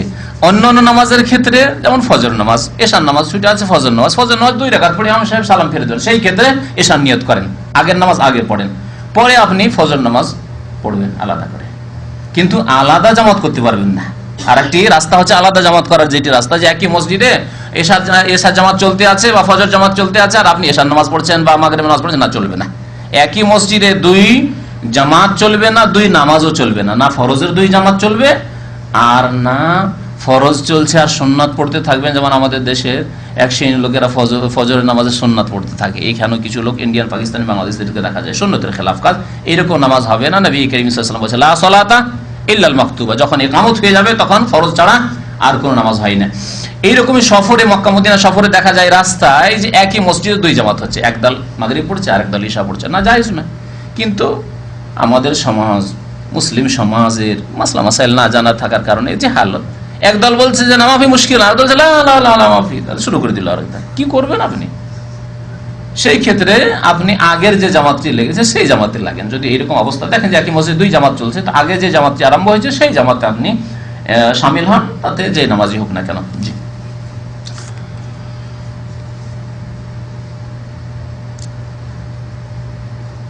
বেতর নামাজের সূরা কুনুত, সূরা কুনুত না, দোয়াই কুনুত। কুনুত সূরা নয়, কুনুত সূরা হচ্ছে কোরআনে কারীমের সূরা, কুনুত কোরআনে নেই। কুনুত কোরআনে আছে কি? তো দোয়ায়ে কুনুত না জানা থাকলে অন্য কোন দোয়া পড়লে হবে কিনা? জি না, হবে না। এবং কুনুত পড়া সুন্নত, কুনুত পড়া সুন্নত, ওয়াজিব নয়, ফরজ নয়, সুতরাং গুনাহগার হবেন না। তবে কখনো কখনো নবী করিম সাল্লাল্লাহু আলাইহি ওয়াসাল্লাম ছেড়েছেন, অধিকাংশ সময় দোয়ায়ে কুনুত করেছেন। তাই আপনিও নবী করিম সাল্লাল্লাহু আলাইহি ওয়াসাল্লামের আদর্শে আদর্শিত হন, দোয়া মুখস্থ করেন, মুখস্থ করতে হবে। একটি কুনুত মুখস্থ করতে পারবেন না, কেমন মুসলিম আপনি হবেন? ফজর নামাজে রাত 3টার সময় উঠতে না পারলে সকালে রোদ উঠিলে নামাজ পড়িলে হবে কিনা জানাবেন। জি না, নামাজ হবে না। মহান আল্লাহ কোরআনে বলেছেন, ইন্না সলাতা কানাত আলাল মুমিনিনা কিতাবাম মাওকুতা, নিশ্চয় নামাজ মুমিনদের উপর যথা সময় ফরজ করা হয়েছে, নির্দিষ্ট সময়ে ফরজ করা হয়েছে, অর্থাৎ সময় নামাজের নির্ধারিত করা হয়েছে। এবং যেই দিন নবী করিম সাল্লাল্লাহু আলাইহি সাল্লাম মেরাজ থেকে আসলেন, তারপরে সকালে জিবরাইল আলাইহিস সালাম চলে আসলেন মক্কাতুল মুকাররমায়। আর এখনো খোলাখুলি নামাজ পড়া যায় না, এখনো জামাত সহকারে নামাজ পড়লে গোপনে দারুল আরকামে নামাজ পড়েন, কাবার পাশে না। সেই সময় জিবরাইল আলাইহিস সালাম আসছেন, আসার পরে 2 দিন অবস্থান করেছেন মক্কাতুল মুকাররমায় নবী করিম সাল্লাল্লাহু আলাইহি ওয়াসাল্লামের সাথে। ইমাম জিবরাইল আলাইহিস সালাম, মুক্তাদি রাসূলুল্লাহ সাল্লাল্লাহু আলাইহি ওয়াসাল্লাম। একদিন আউয়াল ওয়াক্তে, প্রথম ওয়াক্তে, যেমন জোহরের নামাজের সময় 12:30টায় 12:15 পড়িয়ে দিলেন আজকাল যেমন, আর পরের দিন একেবারে শেষ ওয়াক্তে, আর এটা 3টার সময়। এইভাবে 5 ওয়াক্ত করে 10 ওয়াক্ত নামাজ জিবরাইল আলাইহিস সালাম পড়িয়ে গেলেন। আর শেষখানে বললেন যে ইয়া রাসূলুল্লাহ আল ওয়াক্তু মা বাইনা হাযাইনি, এই যে 2 দিন নামাজ পড়াইলাম এর মাঝে হচ্ছে নামাজের ওয়াক্ত, এর আগেও চলবে না পরেও চলবে না, সময়ের আগেও নামাজ হবে না আর সময়ের পরেও নামাজ হবে না। ইমাম ইবনে তাইমিয়া রাহমাতুল্লাহ আলাইহি এই সম্পর্কে স্পষ্ট ভাষায় লিখেছেন, যারা শরীয়তের বিনা ওজরে, শরীয়তের ওজর কোনোদিন ঘুম ভাঙলো না, অ্যালার্ম লাগিয়ে রেখেছেন তারপরেও ঘুম ভাঙলো না, মাঝে মাঝে সপ্তাহে এক দিন এরকম হয়ে যাচ্ছে, এসি চলে আজকাল, শোনা যায় না, অনেক সময় অ্যালার্ম শোনা যায় না, বাস্তব আমরা নিজের কথা বলছি। 2-2টি অ্যালার্ম আমি লাগিয়ে রাখি, কখনো 3টি লাগিয়ে রাখি, তারপর অনেক সময় এসিতে শোনাই যায় না যে অ্যালার্ম বাজলো কিনা, অ্যালার্মটা আগেই থাকে। আল্লাহু আকবার। তো এইরকম হয়, তো যদি এইরকম অনিচ্ছাকৃত হয় তাহলে তো ওজর। আর ইচ্ছা করে যে না আমি বিলম্ব করে ঘুমাই, আর কি করে বা উঠবো, নামাজটা পড়েই নেবো, সকালে উঠে নামাজটা পড়ে নেবো, নামাজ কবুল হবে না। ইমাম ইবনে তাইমিয়া রাহমাতুল্লাহ বলছেন যে এইরকম নামাজ আল্লাহ কবুল করবেন না, কখনো কবুল হবে না। ভুলে যাওয়া আর ঘুম, এই 2টি হচ্ছে শরীয়তি ওজর। আর ইচ্ছা করে ঘুম নয়, অনিচ্ছাকৃত ঘুম। ইচ্ছা ছিল জাগার, নিয়ত করে আলহামদুলিল্লাহ সৎ নিয়ত নিয়ে শুয়েছি যে ফজরে জাগবো, তারপর জাগতে পারিনি, কোনো গুনাহ নেই ইনশাআল্লাহ। আর আপনার ঈমানে কোনো পার্থক্য পড়বে না যদি কখনো এরকম হয়ে যায়, কিন্তু যখন দেখছেন না বেশি বেশি হইতে লাগলো, এখন সপ্তাহে 1-2 দিন 3 দিন করে হইতে লাগলো রে ভাই, এইরকম জাগতেই পারি না, তাহলে একটা মজবুত অ্যালার্ম নিয়ে আসেন, যাতে করে একবার কান ফাটিয়ে দেয়, ওইরকম ঘড়ি লাগান আপনি। মোবাইলে কাজ হচ্ছে না, মোবাইলের অ্যালার্ম তো অত মজবুত হয় না, হয়তো নাও হইতে পারে, তখন ওই রকম অ্যালার্ম বাজান আপনি, বারবার রিপিটে দিয়ে দেন, বারবার করে বাজতে থাকবেন। জি, ব্যবস্থা আছে। এক ভাই লিখেছেন, দেশে আমার একটি LIC আছে, LIC মানে লাইফ ইন্স্যুরেন্স, জীবন বীমা আছে, অ্যাকাউন্ট খোলা আছে, অ্যাকাউন্ট খোলা আছে, কয়েক বছর দেওয়া হয়েছে এবং আরো কয়েক বছর বাকি আছে। ইসলামিক সেন্টার আসার পর জানতে পারলাম যে ওটা জায়েজ নয়। জি, জুয়া, ইন্স্যুরেন্স জুয়া, লাইফ ইন্স্যুরেন্স হোক আর গাড়ি ইন্স্যুরেন্স হোক আর ঘর ইন্স্যুরেন্স হোক আর কার ইন্স্যুরেন্স, ইন্স্যুরেন্স মানে জুয়া। জুয়া মানে বুঝেন তো, অল্প দিয়ে অনেক সময় বড় লাভবান হয়ে গেলেন, আর অনেক সময় অনেক দিলেন কিন্তু লাভবান হলেন না। আমরা যারা লাইসেন্সের ইন্স্যুরেন্স করছি এরকমই হচ্ছে কিনা? সারা বছর দিয়ে রাখলে বছরকে বছর ধরে আপনি ইন্স্যুরেন্স করতে আছেন, আলহামদুলিল্লাহ আপনার অ্যাক্সিডেন্ট হলো না, 1 পয়সাও পেলেন না। আর যদি অ্যাক্সিডেন্ট হয়ে যায় লাখ লাখ টাকা পেয়ে গেলেন আপনি, হ্যাঁ, এর নামই তো জুয়া। আল্লাহ বলছেন ইয়া আইয়ুহাল্লাযীনা আমানু ইন্নামাল খামরু ওয়াল মাইসিরু, মদ এবং মাইসির জুয়া এগুলো হচ্ছে রিজসুন নাপাক মিন আমালিশ শয়তান, এগুলো শয়তানের কাজ, সুতরাং জায়েজ নাই। তবে যখন বাধ্য করা হবে, আপনার গাড়ি কেনা বেচা হচ্ছে না, আপনার লাইসেন্স ইনভলভ হবে না, ইত্যাদি ইত্যাদি, আপনার নানা রকমের সমস্যায় আপনাকে পড়তে হবে, তখন জায়েজ। বাধ্য হলে জায়েজ। বাধ্য হওয়ার জন্য আমরা ছবি করছি, একামা হবে না, পাসপোর্ট হবে না, বিদেশ যেতে পারবো না, আমরা রুজি রুজি করতে পারবো না, আমরা এমনকি হজ করতে পারবো না, তাহলে এগুলি বাধ্যতা, এইসব ক্ষেত্রে জায়েজ। কিন্তু শখ করে ছবি রাখবেন আপনি, গাড়ি ছবি রাখবেন, শখের ছবি, না, জায়েজ না। তো যতটা নাজায়েজ জিনিসগুলি যতটা করতে বাধ্য আমরা ততটা জায়েজ, তার বেশি জায়েজ না, সবসময় মনে রাখবেন। তো কোনো ইন্স্যুরেন্সই শরীয়তে জায়েজ নয়। তবে বলা হচ্ছে যে যদি কোঅপারেটিভ হয়, মানে যেটাকে বলছে তামিন তাউনি এরা বলছে। কিন্তু আজকাল এইসব কোম্পানি এমন ব্যবসায়ী কোম্পানি হয়েছে হারাম খাওয়ার জন্য আর মুসলিম জাতিকে ধোঁকা দেওয়ার জন্য। সবগুলি ইন্স্যুরেন্স কোম্পানি নিজে বলছে তাওনি, মানে কোঅপারেটিভ। তাওনি মানে হচ্ছে ইংরেজি ভাষায় কোঅপারেটিভ, তো কোঅপারেটিভ নয় অথচ ব্যবসায়ী সব।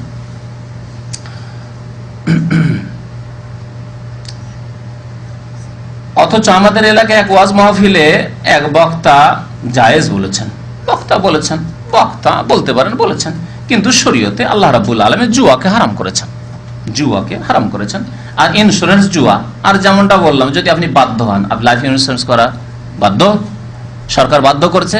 যদি বাংলাদেশে আল্লাহ না করে কোন দেশে সরকার বাধ্য করে যে তোমাকে লাইফ ইন্স্যুরেন্স না করলে তোমার ন্যাশনাল টিকেটে দেবো, দেশে থাকতে দেবো না, তোমাকে বাড়ি ঘর পারমিশন দেবো না, ইত্যাদি ইত্যাদি, তোমার ছেলে মেয়েদেরকে পড়াশোনার জন্য স্কুল কলেজে অ্যাডমিশন দেবো না, জায়েজ হয়ে যাবে। তখন আল্লাহ না করে এরকম পরিস্থিতি হয়, যখন বাধ্য হবে জায়েজ, কিন্তু বাধ্য না হলে জায়েজ নয়। তারপরে কথা শোনেন না, সেই বক্তা কিন্তু এভাবে জায়েজ বলেন, আপনার কথায় বুঝতে পারা যাচ্ছে। তারা বলছে এলআইসির টাকা কোনো ভালো কাজে, যেমন রাস্তাঘাটে, টিউবওয়েল, মাদ্রাসা, এতিমখানা, তাহলে আপনার জন্য যদি জায়েজ হতো তাহলে এতিমখানায় কেন লাগাতে বলবে? আপনাকে নিজে খেতে বলতো। বুঝতে পারছেন কথা আমার, না বুঝতে পারেন না? সেই বক্তা নাকি বলেছে যে এলআইসি টাকাটা নিয়ে নাও, নিয়ে নেওয়ার পরে রাস্তাঘাট ঠিক করে দাও, পেশাব পায়খানা তৈরি করে দাও, গরিব মিসকিনকে দিয়ে দাও, এতিমখানায় দিয়ে দাও, মাদ্রাসায় দিয়ে দাও। তাহলে যদি জায়েজ হতো আপনার জন্য টাকাটা, সেটা যদি রিজিক হালাল হতো তো আপনাকে খেতে বলতো। আপনি আপনার ব্যবসার ইনকামের টাকা বা লাভের টাকা খান না, তাহলে বুঝা গেল জায়েজ নয়। সেজন্য বলছে অগতির গতি, এখন টাকাটা কোথায় খরচ করবেন তাই এদিক সেদিকে মাদ্রাসা এইসব জায়গায় দিয়ে দেন, কিন্তু নেকির আশা নেই, কারণ হারাম পয়সা দিয়ে নেকি হয় না। এই কথাটি কাকে বলবো? যারা সুদী ব্যাংকের সাথে আদান প্রদান করতে বাধ্য, যাদের দেশে ইসলামী ব্যাংক নেই, ইসলামিক সিস্টেম নেই, মোজারাবা নেই, যাদের দেশে যেমন ভারতে সুদী ব্যাংক ছাড়া কোনো উপায় নেই, আর বাড়িতে টাকা রাখলে চোর ডাকাতে নিয়ে যাবে, এইরকম যদি আরো অন্যান্য কাফের দেশগুলি রয়েছে, সেসব দেশে, যেসব দেশে ইসলামী ব্যাংক নেই সেই সব দেশে জায়েজ। কিন্তু ইসলামী ব্যাংক যেখানে জায়েজ বিকল্প আছে, সেখানে না জায়েজ কাজ করা যাবে না, বা হারাম কাজ করা যাবে না। না সুদী ব্যাংকের সাথে আদান প্রদান করা যাবে, না সুদী ব্যাংকে অ্যাকাউন্ট খোলা যাবে, আর না এলআইসি করা যাবে। জি, এলআইসি টাকা কোনো মতেই জায়েজ নয়, আপনার জন্য জায়েজ নয়, সব করা এলআইসি, বাধ্য নন আপনি করতে। জি, আর আপনি পলিসি খুলে ফেলেছেন, একটি কথা বলে দিই, তারপর অনেক টাকা দিয়ে ফেলেছেন, এখন কিছু টাকা না দিলে হয়তো যে টাকাটা দিয়ে ফেলে 10, 20, 50 হাজার টাকা, সেটাও মারা যাবে। তাহলে ওলামারা বলেছেন কিছুদিন চালিয়ে টাকাটা হাসিল করে নেন, কেন আপনার এই লস লাগে, টাকাটা হাসিল করে নেন, তারপরে অতিরিক্ত টাকাটা, হারাম টাকাটা আপনি বিভিন্ন কাজে ব্যয় করে দেন গরিব মিসকিনদের মাঝে, আল্লাহ মালিক, কিন্তু নাকি হবে না, তাদের ফায়দা হবে। বাকি এমনি জায়েজ না যে জেনে শুনে আপনি এলআইসি খুলবেন, না জায়েজ নয়। নামাজ ফরজ, আবার জীবিকা অর্জনও ফরজ, এই কথাটি কে শিখালো আপনাকে? নামাজ ফরজ আর জীবিকা অর্জনও ফরজ, এই কথাটি কে শিখালো? এত সংক্ষেপে কথা। জীবিকা অর্জন কতটা ফরজ জানেন? যতটা খেয়ে আপনি বাঁচতে পারেন, ঠিক কিনা? নামাজ ফরজ, আর জীবিকা অর্জন কতটা ফরজ যে আজকে আপনাকে 2 বার খেতে হবে, না হলে আপনি বাঁচবেন না। তাহলে 2 বার খাওয়ার ব্যবস্থা, এটি ফরজ আপনার জন্য। আর আপনার যদি ফ্যামিলি থাকে তাদেরকেও যদি 2 বার খাবার দিতে হবে, 3 বারই দিতে হবে, আরো ভালো করে দেন, নাস্তা আর দুপুর রাত 3 বার খাবার দিতে হবে, এতটা ফরজ। আর আপনি লাখ লাখ টাকার, হাজার হাজার টাকার ব্যবসা করবেন, একদিন 100 রিয়াল ইনকাম করলেন, এটি ফরজ কে বললো? কোথায় আছে বলেন যে দিনে 100 রিয়াল করে ইনকাম করা ফরজ, 200 রিয়াল করে ইনকাম করা ফরজ? আর এই বেশি ইনকাম করার জন্য আপনি সুন্নত ছেড়ে চলে যাবেন। কারণ প্রশ্নটা হচ্ছে এই যে তাহলে কি ফরজ নামাজ ছেড়ে সুন্নতটা বাদ দিয়ে দিব, তারপরে গিয়ে দোকান খুলে দেবো, আর তারপরে গিয়ে রুজি রোজগারে চলে যাব? কখনো না। কারণ এই সুন্নতের গুরুত্ব, আপনার 10 রিয়াল হলে আপনার পেট চলে যাবে, সাপোজ উদাহরণস্বরূপ 10 রিয়াল হলে আপনার পরিবারের কাজ চলে যাবে একদিনের। তাহলে 100 রিয়াল ইনকাম করা, 90 রিয়াল ইনকাম করা, এটি হচ্ছে অতিরিক্ত নফল কাজ, করিলে হয় না করলে হয়। বাকি সুন্নত পড়া ইবাদত, সুন্নত পড়া হচ্ছে ইবাদত।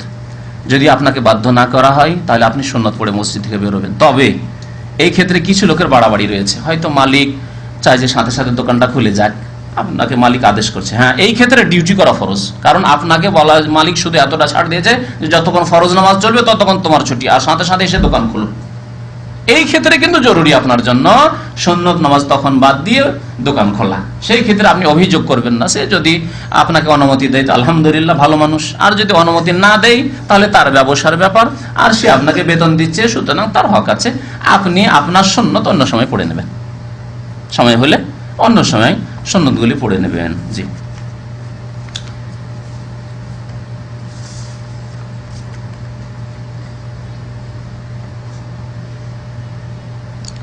অফিসে জামাত করে নামাজ পড়ার সময় ইমামের জায়নামাজ থেকে 1 হাত দূরে গাছের টব থাকলে নামাজে কোনো সমস্যা আছে কি? কেন সমস্যা হবে? সাদৃশ্যতা যে মনে হচ্ছে ওই গাছের টবের পূজা করছি বা সিজদা করছি। তাহলে সূত্রা রাখা ওয়াজিব করা হয়েছে। নবী করিম সাল্লাল্লাহু আলাইহি ওয়াসাল্লাম বলেছেন, তোমরা যখন নামাজ পড়বে তখন কি করো? সূত্রা দেওয়া হয়, লাঠি হোক বা কিছুই হোক, একটা কার্টুন হোক, যা কিছু হোক না কেন, যা পাবেন। এমনকি একজন মানুষকে যদি সামনে কিবলামুখী করে বসিয়ে দেন আর তার পিছনে সেই সূত্রা, ওকে বলে এই তুমি নড়বে না, তুমি সূত্রা আমার। জি, দেখবেন আরবদেরকে, কারণ আরবরা মাসালা মাসাইল এগুলি জানে, কারণ দিনী সাবজেক্ট তাদের পড়া হয়। একবার একটা আরবদের একটা গ্যাদারিং এ আছি, আর সেখানে এশার নামাজ হবে। তো এশার নামাজ আমাকে পড়াইতে বললো, পড়াইলাম এই কর্নিশে কিছুদিন আগে। তারপরে কয়েকজন শেখ ওই 2-1 সামনে বসে আছে, তাদেরকে বসিয়ে দিল, বুঝছে বসো, আমি নামাজ পড়ো, তুমি বসবে তো বসো। ওকেই সূত্রা বানিয়ে নামাজ পড়া শুরু করলো। বুঝতে পারছেন? তাহলে বোঝা গেল যে মানুষকে যখন সামনে কিবলা, আপনার দিকে মুখ করে বসে থাকবে আর কিবলা তা হবে না কিন্তু, তাহলে তো ফেরাউনের মতো লাগবে, ঠিক কি না? যে পূজা হচ্ছে, বসে আছেন না, এটা চলবে না। নামাজের সামনে এইভাবে বসে থাকবে, তা চলবে না। তাহলে কিবলামুখী হয়ে বসে থাক, আর তাকে আপনি সূত্রা বানিয়ে নামাজ পড়েন, অসুবিধা নেই। তাহলে সূত্রা বানাবার তো আদেশ রয়েছে। জি, তবে সামনে এমন কিছু থাকবে না যেটির বা যার অমুসলিমরা পূজা করে। সামনে যদি মূর্তি রাখা থাকে আর বলে মূর্তিকে আমি সূত্রা বানিয়েছি, নামাজ হবে? হবে না। সামনে মাজার আছে, মাজার তো উঁচা আছে, 2 হাত 3 হাত কবর, মাজারগুলি উঁচা থাকে। সুন্নতি কবর 1/2 হাত উঁচা রাখতে বলা হয়েছে। এখন যদি কেউ বলে মাজার যে উঁচা আছে 2 হাত 3 হাত, ওটিকে আমি সূত্রা বানিয়ে দিয়ে নামাজ পড়ছি, চলবে? শিরকের সাথে সাদৃশ্য, সুতরাং নামাজ জায়েজ নয়। যেমন মূর্তি সামনে রেখে নামাজ জায়েজ নয়, তেমনি মাজার সামনে রেখে নামাজ জায়েজ নয়। এইরকমই আগুন সামনে জ্বলছে আর বলছেন যে আমি নামাজ পড়ছি, অসুবিধা কি? না, জায়েজ নাই। এই জন্য অনেক ওলামারা বলেছেন যে নামাজে আমার দেশে অনেকে লন্ঠন জেলের ল্যাম্প জেলের সামনের দিকে রেখে দেয়, ঠিক নয়, পেছন দিকে রাখে। মুসল্লিদের সামনে ল্যাম্প জ্বলছে, এটি অগ্নিপূজকদের সাথে সাদৃশ্যতা।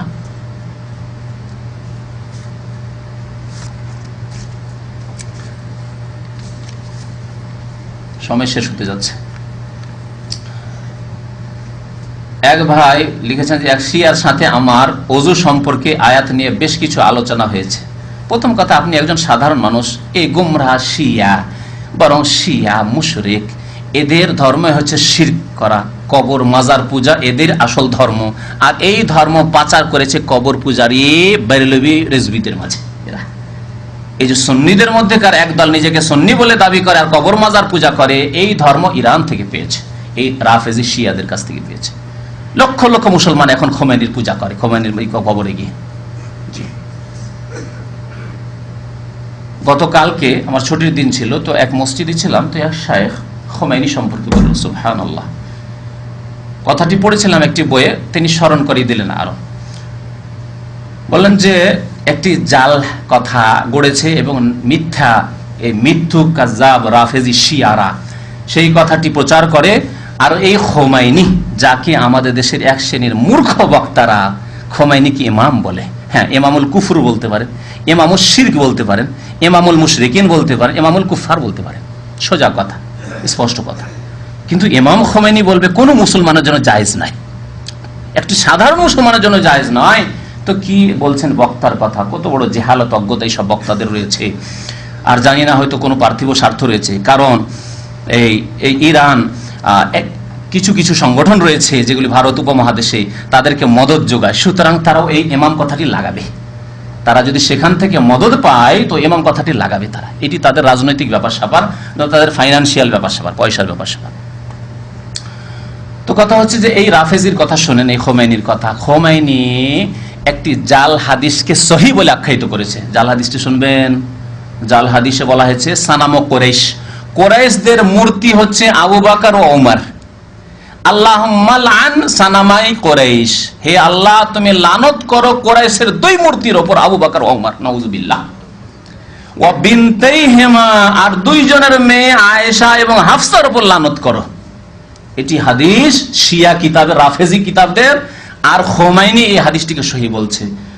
আল্লাহর লানত এইরকম রাফেজি জালেম মুশরিকদের উপর। কথা বুঝতে পেরেছেন?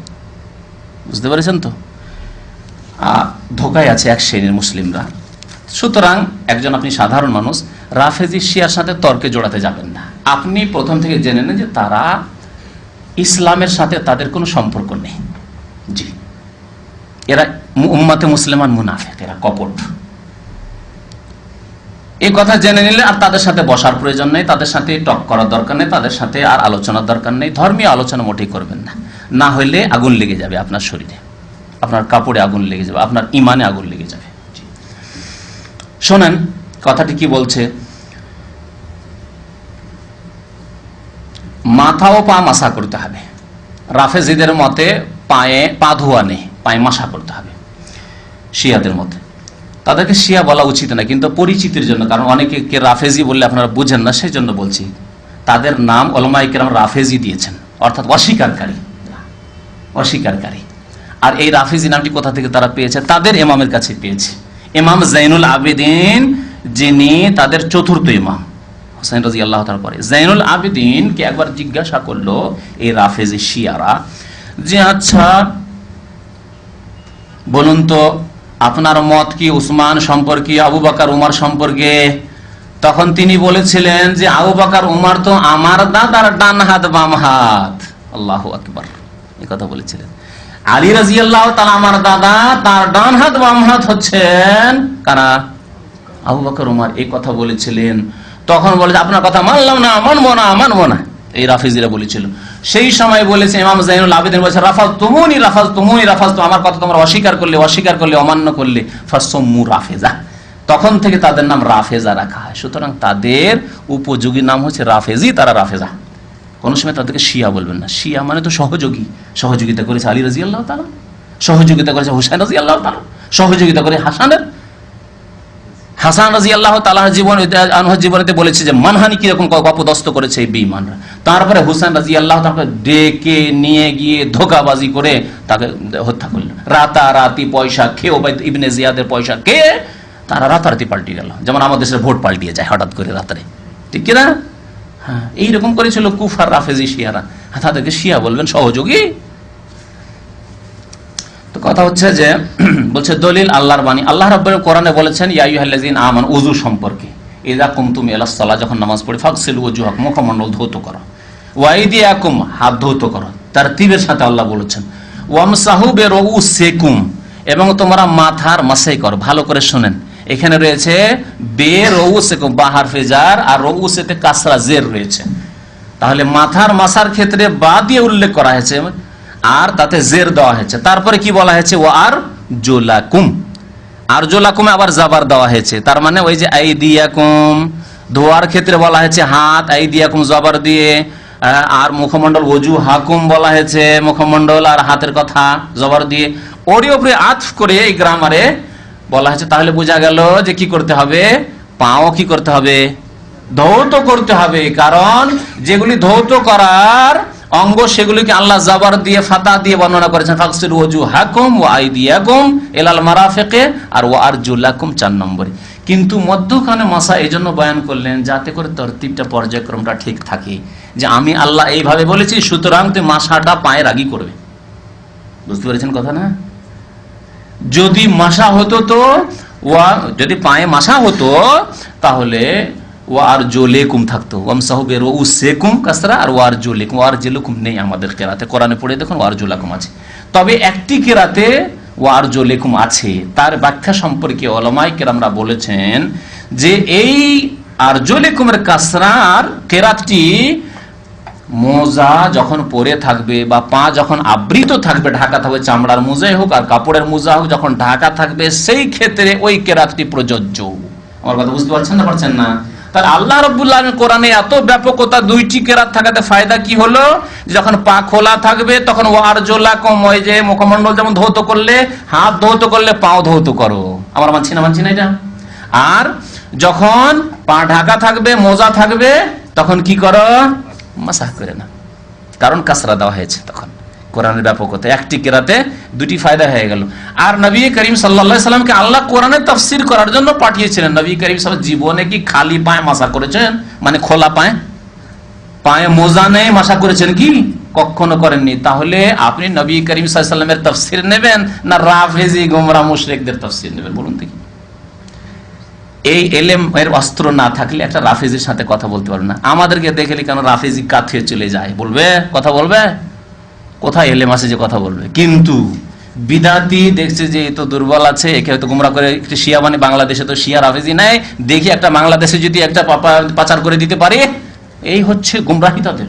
সুতরাং কখনো আপনি কোন রাফেজি, সে এই দেশের রাফেজি হোক আর কোন দেশের রাফেজি হোক না কেন, রাফেজির সাথে উঠা বসা করবেন না। যথাসাধ্য তার মজলিস থেকে দূরে থাকবেন আপনি।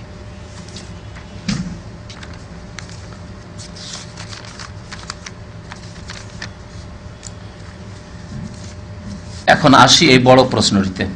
বড় প্রশ্ন হচ্ছে যে একজন মুসলিম ভাই আর একজন মুসলিম ভাইকে একই রুমে থাকে, আর কোনো পার্থিব স্বার্থ নেই বা দুনিয়ার ক্ষেত্রে কোনো তর্ক বিতর্ক হইতে গিয়ে বলে দিয়েছে যে তোমার উপর লানত হোক, এ বলেছে যে অভিশাপ করেছে তার উপর, আল্লাহর গজব হোক, এসব কথা বলেছে, আল্লাহর বালা মুসিবত আসুক, এসব কথাবার্তা বলেছে। মোটেই জায়েজ নয়। কোন মুসলিম নির্দিষ্ট ব্যক্তি, কোন মুসলিম নির্দিষ্ট ব্যক্তি এমনকি পাপী হলেও তার উপর লানত করা মানে অভিশাপ করা, তার উপর আল্লাহর গজব চাওয়া, নির্দিষ্ট করে যে তোমার উপর গজব হোক, জায়েজ নাই। শর্ত হচ্ছে কি হইতে হবে? মুসলিম। শর্ত হচ্ছে মুসলিম হইতে হবে। তাহলে বোঝা গেল যে কাফেরের উপর প্রয়োজনে কাফের, নির্দিষ্ট কাফের উপর লানত করা যেতে পারে। যেমন আমার কথা তো শুনলেন হয়তো, সেজন্য আপনি সংশয় পড়বেন না। কাফের যদি হয় কেউ, যাকে আল্লাহ কাফের বলেছেন, তার রাসূল কাফের বলেছেন, অথবা যে আবু বকর ওমরকে কাফের বলবে আর বলবে কুরাইশদের প্রতিমা পুতুল, সে নিজেই কাফের, নিঃসন্দেহে কাফের, এতে কোনো সন্দেহ আছে? তো এই উম্মতের নবী করিম সাল্লাল্লাহু আলাইহি সাল্লামের ডান হাত আর বাম হাত, আল্লাহু আকবার, আবু বকর ওমর। যেখানে গিয়েছেন নবী করিম সাল্লাল্লাহু আলাইহি সাল্লাম, মাই আবু বকর ওমর, আমার সাথে আবু বকর ওমর। ওহদ পাহাড়ে চাপছেন, সেখানে আবু বকর ওমর, আর ওহদ পাহাড় কাঁপতে শুরু হচ্ছে, থরথর করে কাঁপছে, আর পাথর ঝরে পড়ে যাচ্ছে ওহদ পাহাড় থেকে। আল্লাহু আকবার। নবী করিম সাল্লাল্লাহু আলাইহি সাল্লাম বলছেন, ওসবত ওহদ, ওহদ তুমি কোথায় যাও? থামো, স্থির হও তুমি। ফাইন্নামা আলাইকা নবী, তোমার উপর একজন নবী আছেন মুহাম্মদ সাল্লাল্লাহু আলাইহি ওয়াসাল্লাম, ও সিদ্দিক, এক সিদ্দিক আছেন, ও শাহিদানা, দুই শহীদ আছেন, উসমান রাদিয়াল্লাহু তাআলা আনহু ছিলেন, দুই শহীদ আছেন, ওমর এবং উসমান। নবী করিম সাল্লাল্লাহু আলাইহি সাল্লাম যেখানে আছেন প্রায় সময় আবু বকর ওমর। আর যদি কোনো রাফেজি, আল্লাহর শত্রু, আল্লাহর দ্বীনের শত্রু, আল্লাহ রাসূলের শত্রু, আল্লাহ রাসূলের সাহাবায়ে কেরামের শত্রু যদি বলে যে তারা ছিল কুরাইশের মূর্তি, তাহলে তাদের কথা কি বলবেন? এর চাইতে বড় গোমরা আছে কেউ? জাহান্নামের ইন্ধন। তো কথা হচ্ছে যে নির্দিষ্ট কোনো মুসলিম যদি কাবিরা গুনাহ পর্যন্ত করে, যদি কাবিরা গুনাহ পর্যন্ত করে, জিনা করে, চুরি করে, মদ খায়, তো তোমার উপর লানত হোক লুচ্চা কোথাকার, তোমার লানত হোক সারাবি কোথাকার, তোমার উপর লানত হোক চোর, এই কথা বলা জায়েজ নাই নির্দিষ্ট করে। তবে অনির্দিষ্ট জায়েজ আছে, কারণ নবী করিম সাল্লাল্লাহু আলাইহি ওয়াসাল্লাম একটি হাদিস বলেছেন, লান আল্লাহুস সারিকা, চোরের উপর আল্লাহর লানত হোক। তাহলে আমভাবে বলা যাবে চোর, আমভাবে, নির্দিষ্ট করে এক ব্যক্তিকে বলা হলো না, কারণ এই ব্যক্তি হইতে পারে আল্লাহর রহমত পেয়ে যেতে পারে, তওবা করে নিতে পারে। এক চোর আমার এলাকায় ছিল, 80 বছর বয়স হয়ে মারা গেল সেই চোর, শেষখানে হজ করেও গিয়েছে। আর যেবার হজে আসবে, এক লোকের বাড়ি তার গ্রামে ডাকাতি করেছিল, গিয়ে পা ধরে পড়ে গেল। আমার শোনা, সরাসরি এই শোনা ঘটনা বলছি আপনাকে, পা নিয়ে পড়ে গেল। যে কি ব্যাপার, তুমি আমার পা কেন ধরলে? বলছে আমি হজে যাবো আর তোমার বাড়ি আমি ডাকাতি করেছি এককালে, তুমি মাফ করে দাও, আর না হলে তুমি কি নিবে নাও। তাহলে ওই লোকটিকে লানত করে তখন হতে পারে আল্লাহ তাকে মাফ করে দিতে পারে। সুতরাং নির্দিষ্ট করে লানত করা যাবে। তবে চোর, চোর জাতি, তারপরে সারেবুল খামার, যে মদখোরকে নবী সাল্লাল্লাহু আলাইহি ওয়াসাল্লাম অনির্দিষ্ট ভাবে লানত করেছেন। এইভাবে লানত রয়েছে গুনাহগারদের উপর, লানাতুল্লাহি আলাল কাযিবিন, মিথ্যুকদের উপর আল্লাহর লানত কোরআনে কারিমে রয়েছে, আছে না? লানাতুল্লাহি আলাল কাযিবিন। কিন্তু একজন লোক মিথ্যা কথা বললো, তোমার বল লানত, না, জায়েজ নয়, হারাম। তাহলে কাবিরা গুনাহ করলেও নির্দিষ্ট করে কারো উপর লানত করা, অভিশাপ করা যাবে না। আর এসব কিছুই হয় না, আপনার সাথে শুধু একটু ঝগড়া হয়েছে, দ্বন্দ্ব হয়েছে, মতানৈক্য হয়েছে, আর তোমার উপর আল্লাহর গজব হোক, হালাক হও তুমি, জায়েজ নয়, হারাম।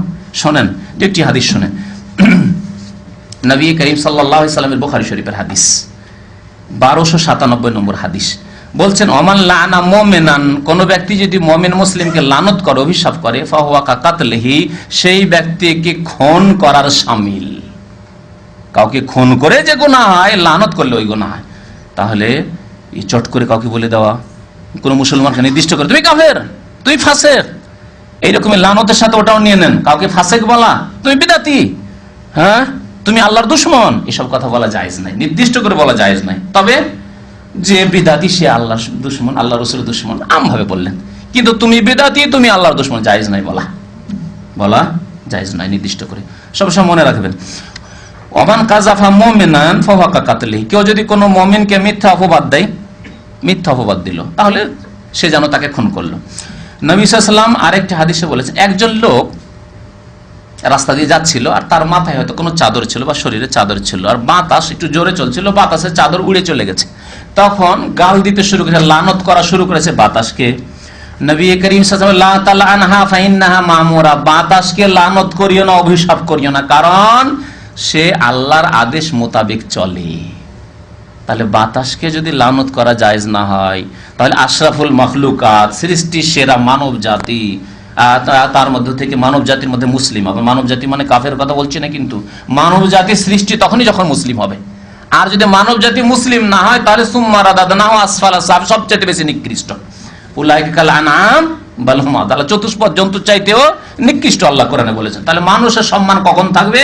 যখন মানুষ তার রবের সাথে সম্পর্ক রাখবে, ইমানের মাধ্যমে, নামাজের মাধ্যমে, জি, তখন সেই মানুষ, আর না হলে পশুর চাইতে নিকৃষ্ট আল্লাহ কোরআনে ইরশাদ করেছেন। তাহলে বাতাসের উপর লানত করা যাবে।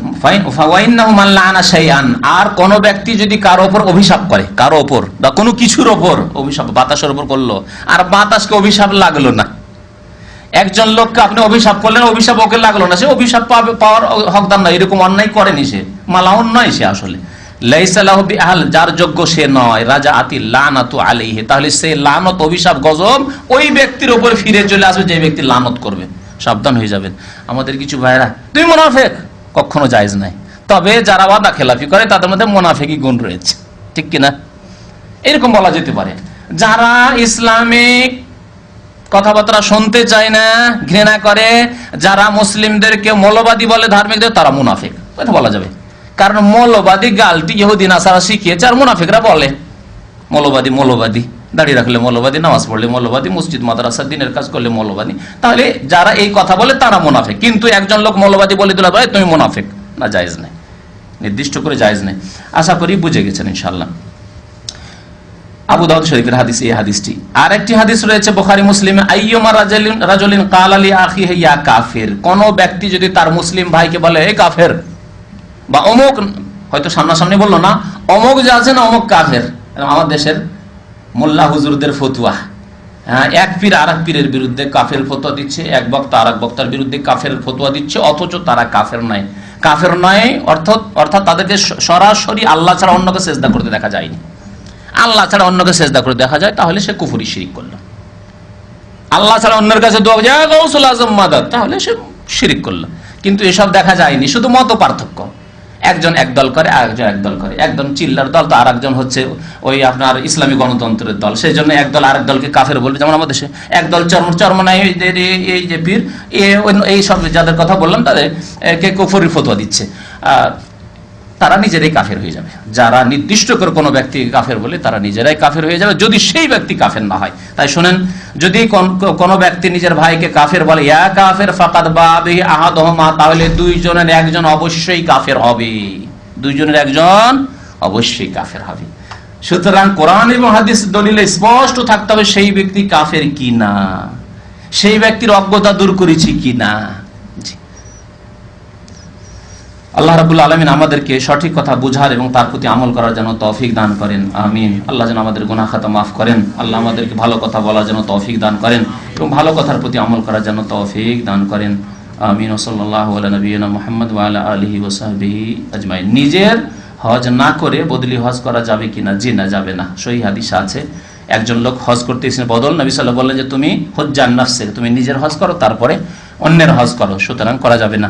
আমাদের এক ভাই আলাসা থেকে টেলিফোন করেছেন, এখানে দামামে থাকেন, তার মা মারা গেছে, কয়েকবার করে টেলিফোন করেছেন, আজকে আবার স্মরণ করিয়েছেন, আপনাদের কাছ থেকে দোয়া চেয়েছেন। আল্লাহ যেন তার আম্মাকে জান্নাতবাসী করেন, কবর আযাবকে যেন দূর করে দেন, গুনাহ খাতা যেন মাফ করে দেন, ভুল ত্রুটি যেন মাফ করে দেন, আল্লাহ যেন জান্নাতুল ফিরদৌস দান করেন। আমিন। সাল্লাল্লাহু আলা নবিয়িনা মুহাম্মদ ওয়া আলা আলিহি ওয়া সাহবিহি আজমাইন।